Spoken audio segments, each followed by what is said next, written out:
I never actually wanted to be an educator. You meet a lot of people where they really sort of prepare to go into teaching, and that was not part of my plan. It was really a matter of I love practice and I love focusing on advancing the profession. So thinking about designing for society and designing both for people and also for the environment is really thinking about how we can respect users, but also the world that we're in, our resources, humanity, and how we can design to be very respectful or mindful for those conditions is it's not a superficial thing that we do. It's really deeply embedded into all of those kind of larger ideals. And that's how I like to approach talking about interior design in the classroom.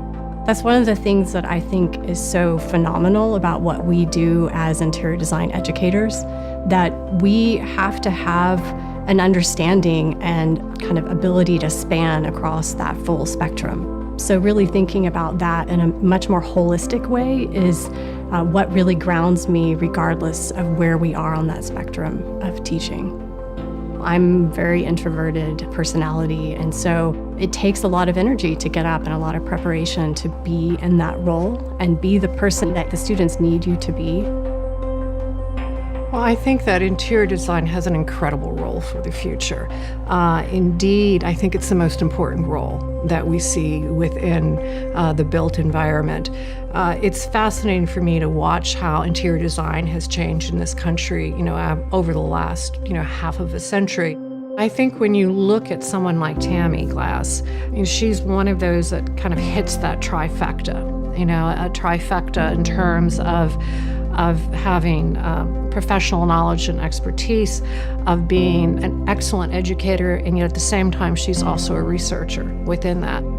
It is sort of understanding that it is that crossroads or that nexus of those different types of approaches or those different lenses that really allow us to engage the full scope of what the possibilities are.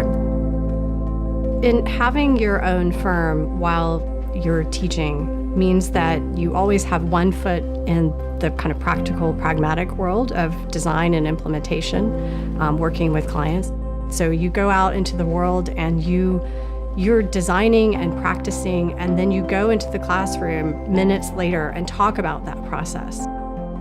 The work at the Blanton Museum was an opportunity for me to reconsider the way we think about practice. So in terms of scope of work, it was the Blanton Museum was reinstalling their permanent collection, which hasn't been reinstalled in probably over a decade.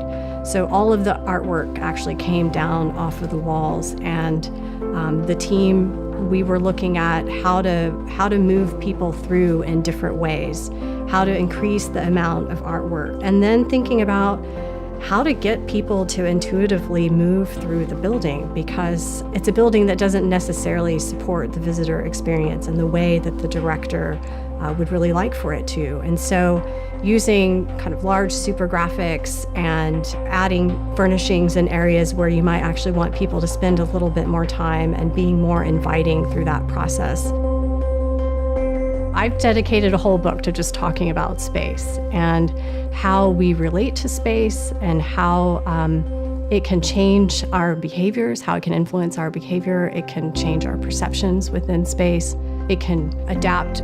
Our cultural norms can shift because of it. Now, I think that there's something about design that is consistent and pervasive around the globe that I think if you really consider it, it's thinking about the process of design, and that every situation, every context is different. And so if you have an empathetic approach to how you design, and it's a very human-centered approach, that will take you to any part of the world to design.